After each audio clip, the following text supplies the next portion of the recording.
এই যে ম্যাক্সুর হচ্ছে খাওয়া দাওয়া হয়ে গেছে বন্ধুরা। দেখো ব্রেকফাস্ট হয়ে গেছে, কটা বাজে 7টা 15। এবার আর একজনকে তোমাদের দেখাচ্ছি। এই যে আমি খাবার দাবার রেডি করছি। এই যে সব বয়স হবে হবে। এই যে খাবার, সে ভয়ের চোটে কোথায় ঢুকেছে দেখো, খাটের তলায়। ওই দেখো, দেখতে পাচ্ছ? ওই যে ও জানে ভালো করে মা হাঁটু গেড়ে ওই করতে পারবে না। দেখো এরকম কার কার বাড়ি আছে আমাকে তো কমেন্ট করবে, যে খাবার দেখে এরকম ভয়ে খাটের তলায় ঢুকে যায়। কার কার বাড়ি আছে? 3 টাইমে, সকালে দুপুরে রাতে। কেন ও সন্ধ্যাবেলা কিছু খায় না বাবু, তাহলে রাতে খেতে পারে না। কার বাড়িতে আছে এরকম বলবে।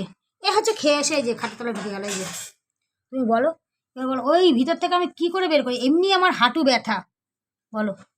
দেখো, আর ওর বাবা খাটের তলায় একদম ভালো করে সবসময় পরিষ্কার করে রেখে দেয়। আর 2 ছেলে মেয়ে খাটের তলায় ঘুমায়। তাও এই যে এসি চলে, এখন চালাইনি, এখন বন্ধ করেছি সকালবেলায়। যাবো এসি চলে বন্ধুরা, তাহলে বলো। এই যে এবার বেরো বেরো বেরো, আয় বেরো, আয়। ওই যে চিল্লাচ্ছে, আয় রাস্তা বাচ্চারা ঢুকেছে, আয় আয় আয় আয়, তাড়াতাড়ি আয় ঘন্টু আয়। দেখেছো বন্ধুরা, দেখো বসে বসে দেখছে, তাও দেখো দেখো, তাও বেরাবে না। দেখো জানে বেরালে আমি খাওয়াবো। দেখো এই যে কাছ থেকে দেখাই একটু, দেখো ওই দেখো সে বললো লাতখোর যাকে বলে। এই যে পুরে উপোস করেছি আমি কালকে সারাদিন, আর ও দেখো